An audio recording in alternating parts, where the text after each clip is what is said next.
Alhamdulillahi wassalatu wassalam ala rasulillah. Donc voilà, nous allons entamer, bismillah ar-Rahman ar-Rahim, notre deuxième cours sur la définition islamique de la maslaha.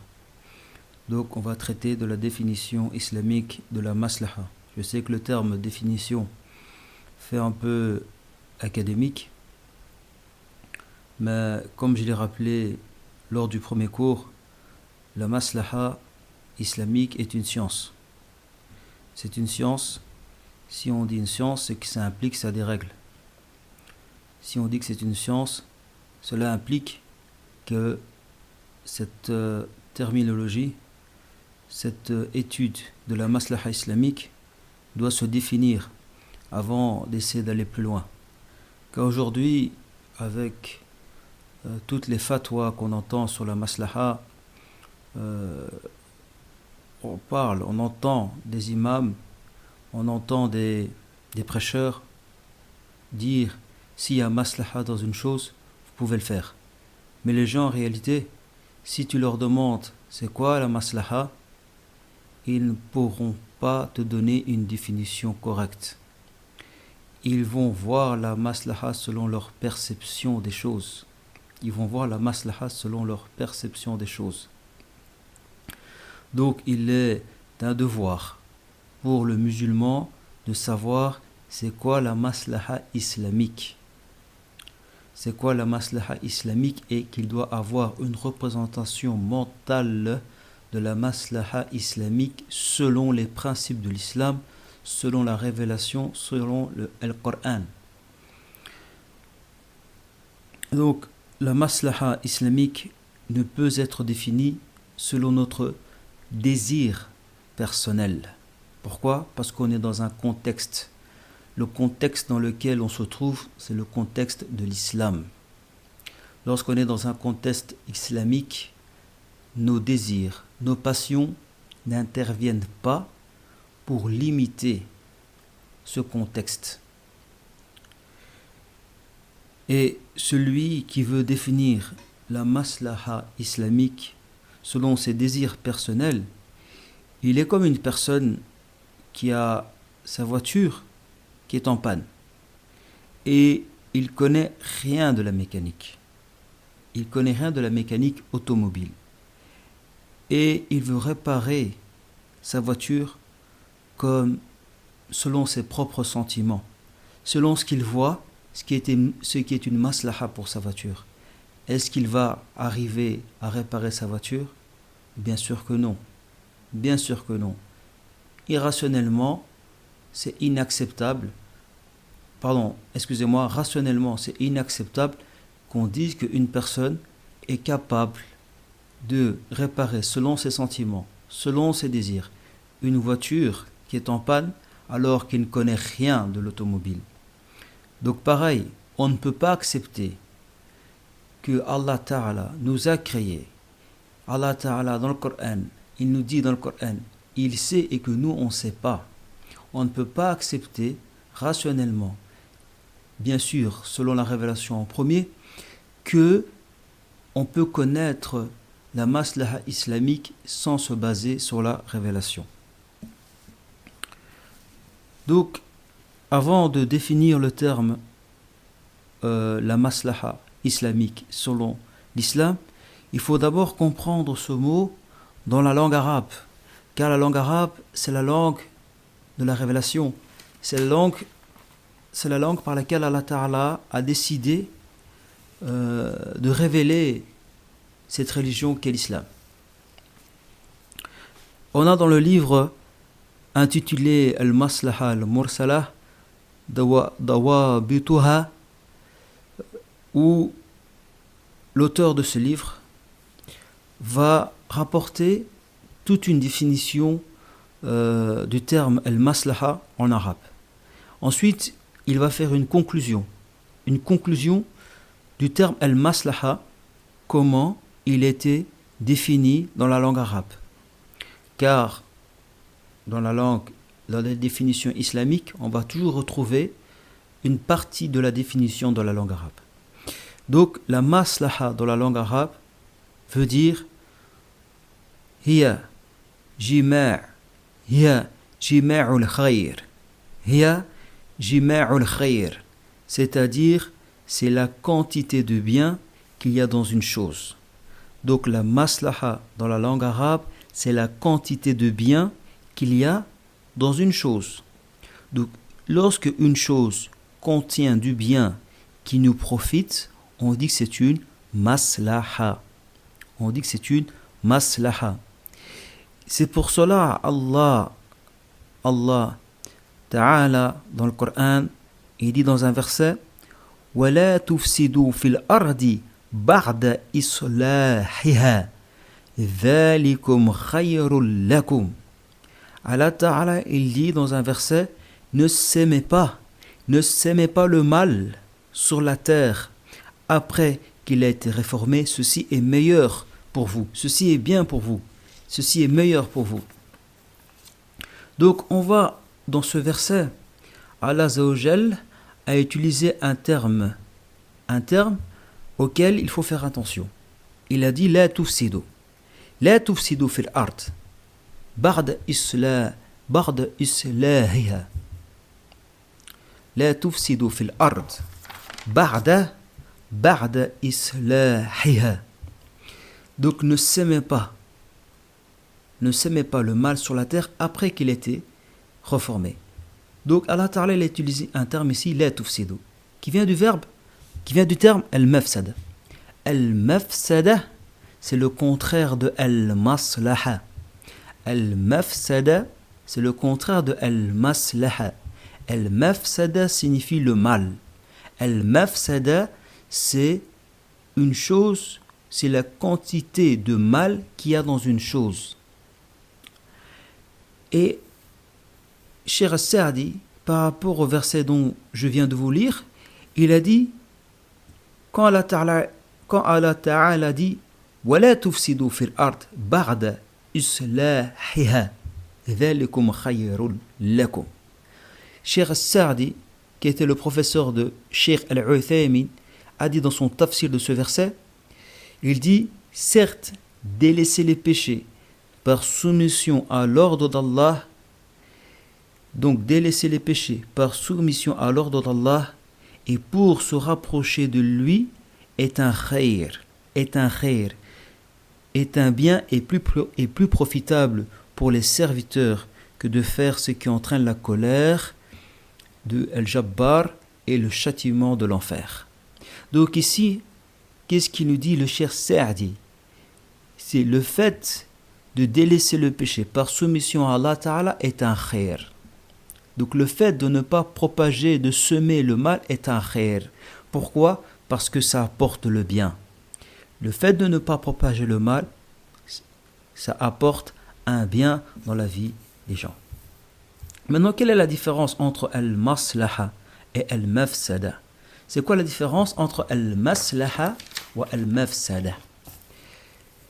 Ibn al-Qayyim nous explique dans son livre Al-Miftahu Dari Sa'adati, donc Miftahu Dari Sa'adati, dans volume 2, page 14, il dit que Al-Maslaha, c'est ce qui va te procurer le plaisir, c'est ce qui va te procurer le bonheur.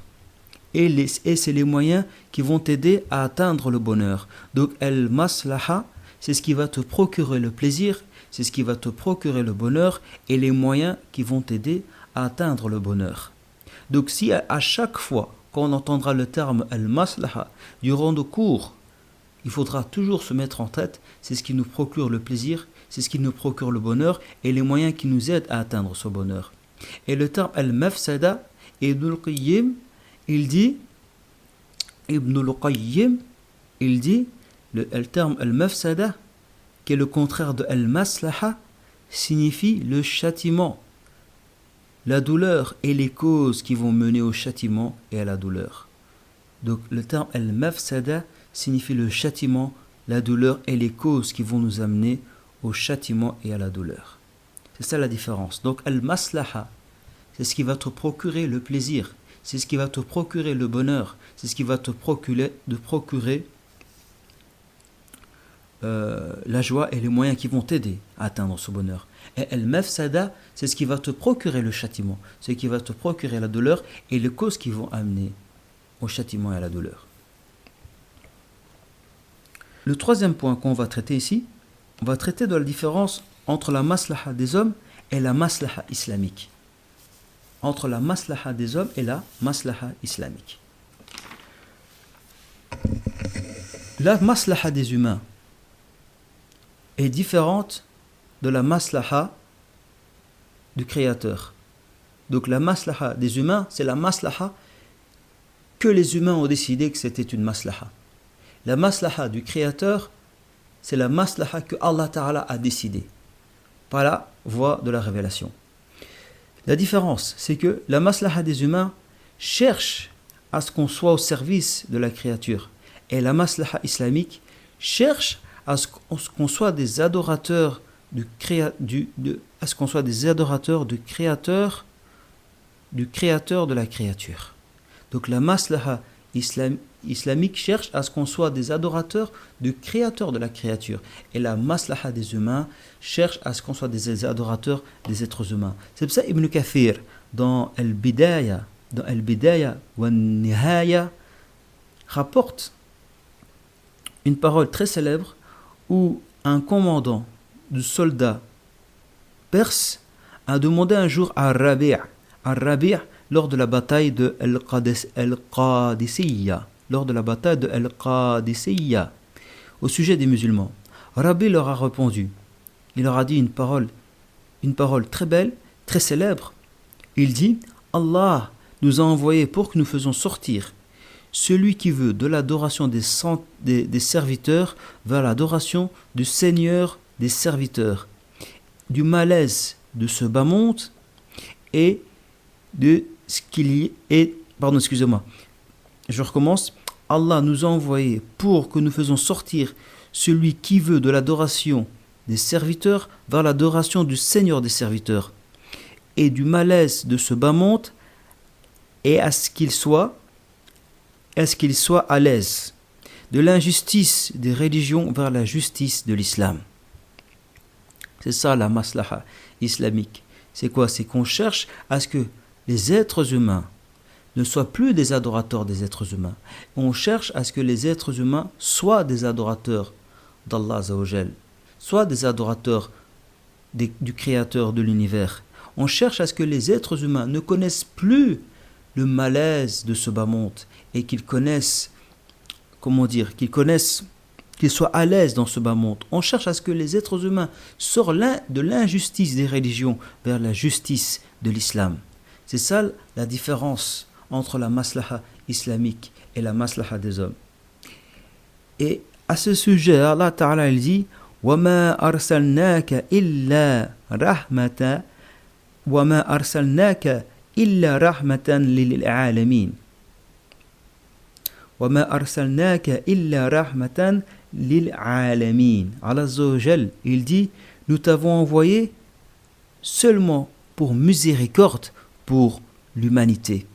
Donc Allah Ta'ala nous a envoyé le prophète sallallahu alayhi wa sallam comme miséricorde pour l'humanité. Donc la maslaha islamique, c'est une maslaha qui veille à l'être humain. C'est une maslaha de la miséricorde. C'est pour cela Ibn al-Qayyim, dans un livre très connu, I'lam al-Mawaqi'in, il dit: toute la sharia, c'est la justice. Et toute la sharia est une rahma. Toute la sharia est une justice et toute la sharia est une rahma. Ça signifie quoi? C'est que la sharia cherche la justice. Dans un hadith Qudusi, Allah Ta'ala, il a dit qu'il s'est interdit la justice. Et toute la sharia est une rahma. Car un des sifats d'Allah Ta'ala, c'est Ar-Rahman, Ar-Rahman, Ar-Rahim. Pardon, un des noms d'Allah Azzawajal, c'est Ar-Rahman, pardon. Et la législation islamique, la maslaha islamique, cherche, qu'est-ce qu'elle cherche? Elle cherche l'intérêt des êtres humains. Elle ne cherche pas l'intérêt de celui qui a légiféré ses intérêts pour les êtres humains. Je m'explique.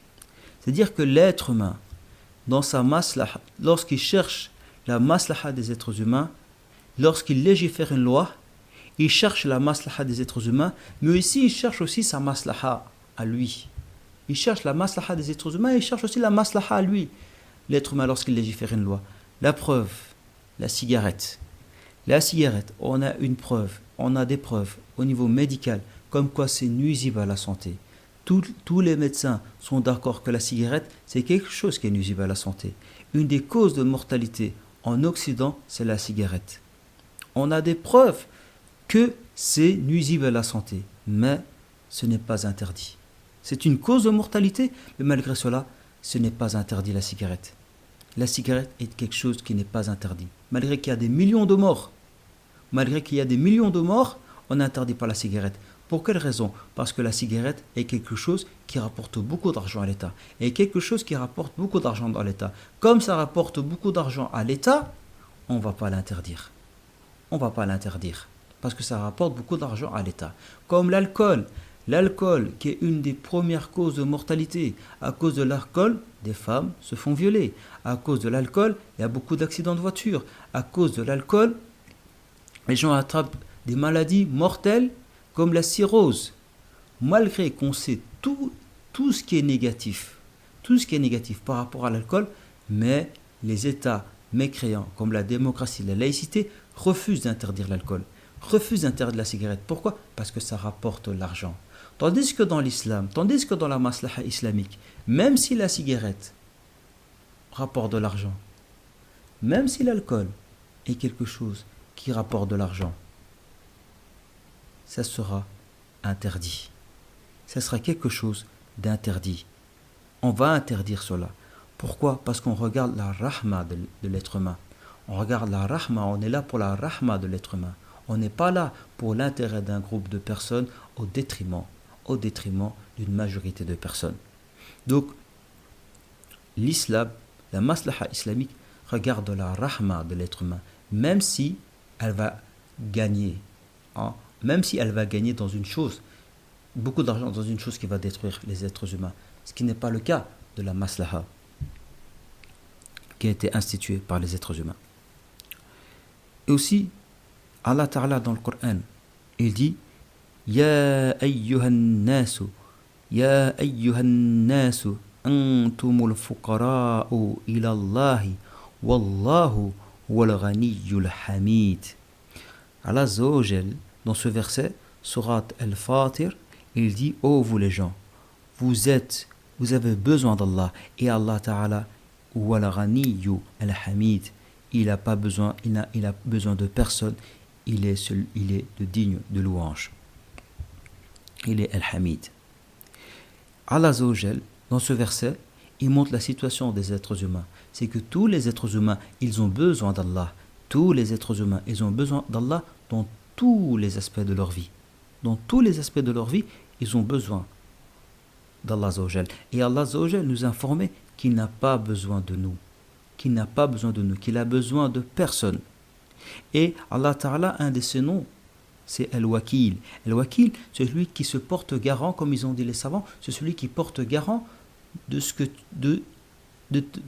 qui était profitable. Il se porte garant de tes masalih.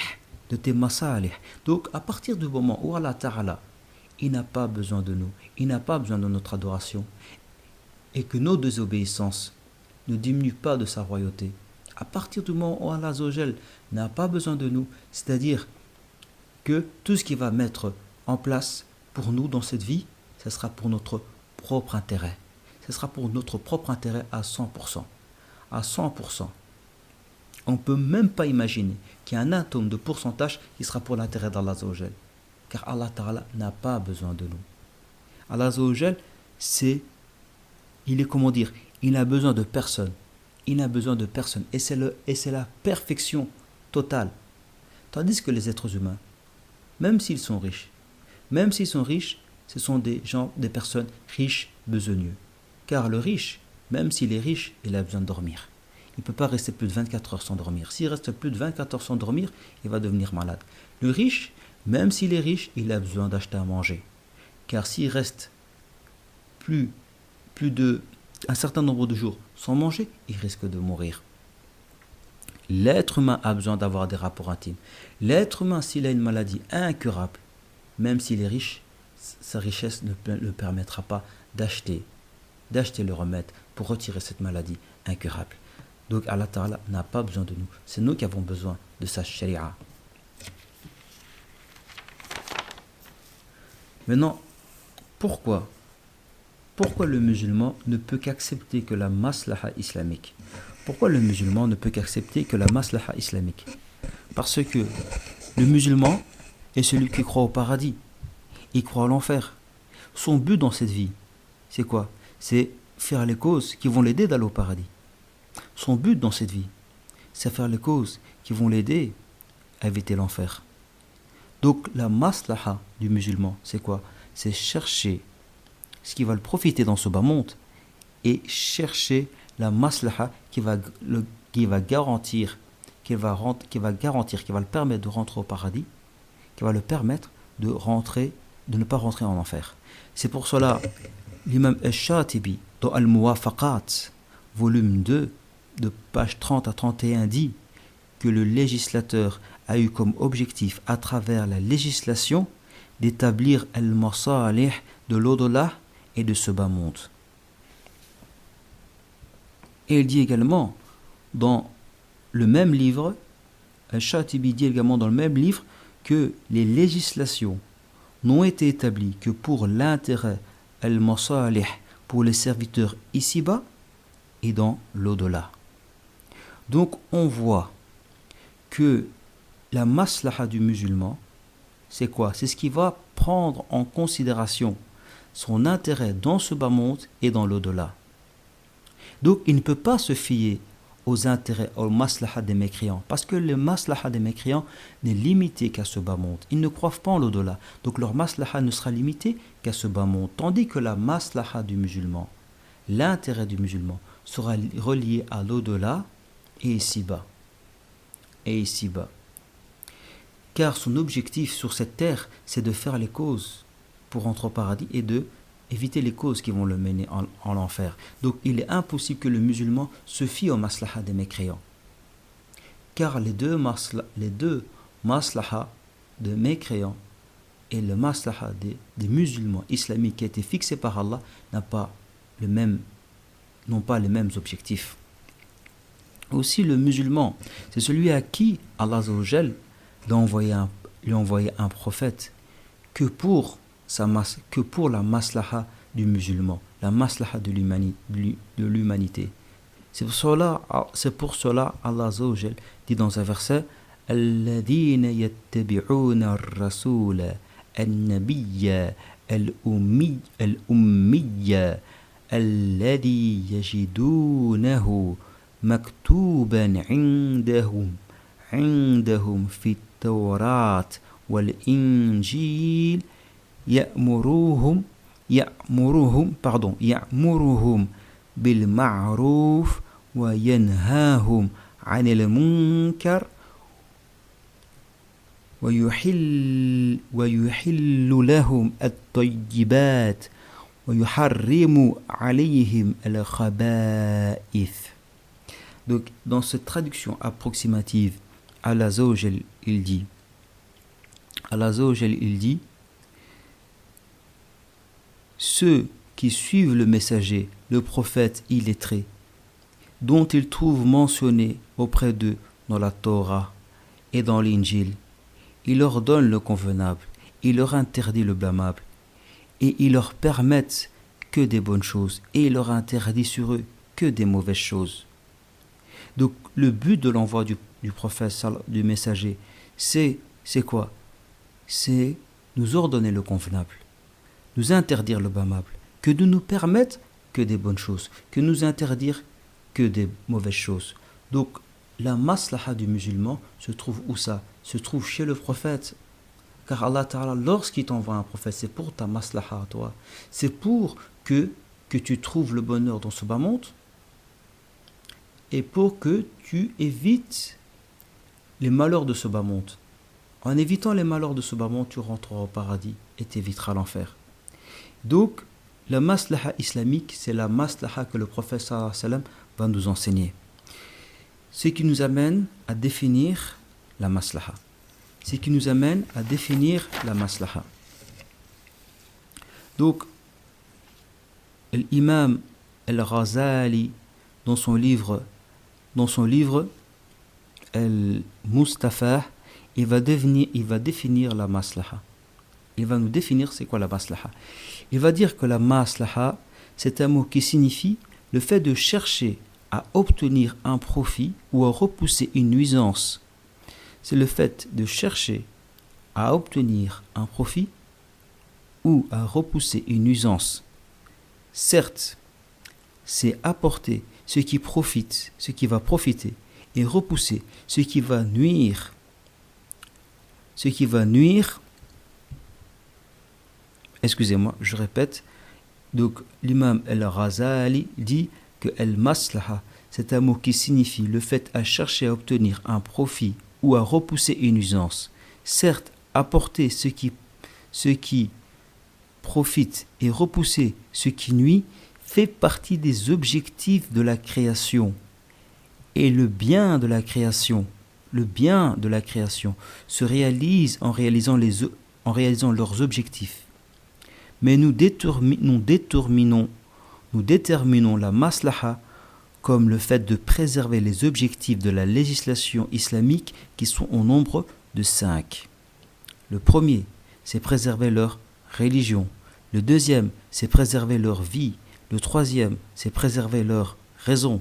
Le quatrième, c'est préserver la descendance. Le cinquième, c'est préserver leur bien.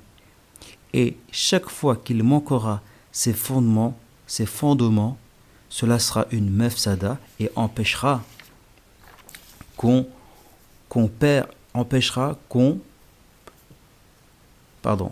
Donc, à chaque fois qu'il manquera ces fondements, ça sera une mafsada. Donc, et empêcher qu'on perd ces fondements sera une maslaha. Référence livre Al-Mustafa, page 174. Donc, ici, le cheikh, l'imam Al-Ghazali, dans son livre, nous explique c'est quoi une maslaha islamique. Une maslaha islamique, c'est le fait de chercher à obtenir ou à repousser les nuisances. Car le but de l'être humain, c'est quoi? C'est éviter ce qui va le nuire dans ce bas monde. Et chercher à ce qui va le profiter dans ce bas monde. Donc, comme c'est Allah qui l'a créé, comme c'est Allah qui a créé le mal, comme Allah Ta'ala il sait ce qui est mauvais pour lui, il sait ce qui est bon pour lui, il ne pourra réaliser à éviter les nuisances, il ne pourra réaliser qu'à chercher ce qui va le profiter à travers 5 objectifs. Les savants, en analysant le Coran, en analysant le Sunna, ils ont vu que Allah Ta'ala, lorsqu'il va légiférer une loi, lorsqu'il va t'interdire une chose, lorsqu'il va t'ordonner une chose, c'est pour réaliser 5 objectifs. Et en réalisant ces 5 objectifs, c'est comme ça que tu pourras profiter de ce bas monde. Et c'est comme ça que tu pourras rentrer au paradis. Et ces 5 objectifs, ça consistera à préserver la religion. Ces 5 objectifs vont consister à préserver la religion. Lorsque un de ces objectifs ne va pas être accompli, c'est-à-dire que l'être humain va se trouver dans une situation néfaste. C'est pour cela que les lois d'Allah, la législation d'Allah, quand Allah Ta'ala rend haram quelque chose, c'est pour réaliser ces objectifs. Lorsque Allah Ta'ala rend obligatoire quelque chose, c'est pour réaliser ces 5 objectifs. Donc ces 5 objectifs ne peuvent exister qu'en légiférant des choses qui vont leur faire exister, qu'en instaurant des choses qui vont les faire exister, et qu'en mettant en pratique des lois qui vont les renforcer. Donc pour éviter l'inexistence de ces objectifs, Allah va légiférer ce qui va garantir la continuité de ces objectifs, et il va légiférer ce qui va permettre ces objectifs, et il va légiférer ce qui va permettre que ces objectifs ne disparaissent pas. Donc on va arrêter là. Donc ici, ce qu'il faut retenir, et on continuera la semaine prochaine parce que ça fait 30 minutes presque que je suis en train de donner ce dars. Ici, ce qu'il faut se retenir, c'est que la maslaha islamique, c'est quoi? C'est une maslaha qui cherche à préserver les 5 objectifs pour lesquels l'islam est venu. Et l'islam a utilisé comme moyen la législation des lois qui vont garantir ces objectifs-là. Si ces objectifs-là ne sont pas réalisés, l'être humain vivra dans le mal. Et le premier de ces objectifs à réaliser, c'est le din, c'est préserver le din. Barakallahu fikum. Qu'Allah Ta'ala fasse que ces durous sur al-maslaha nous soient profitables. Assalamu alaikum wa rahmatullahi wa barakatuh.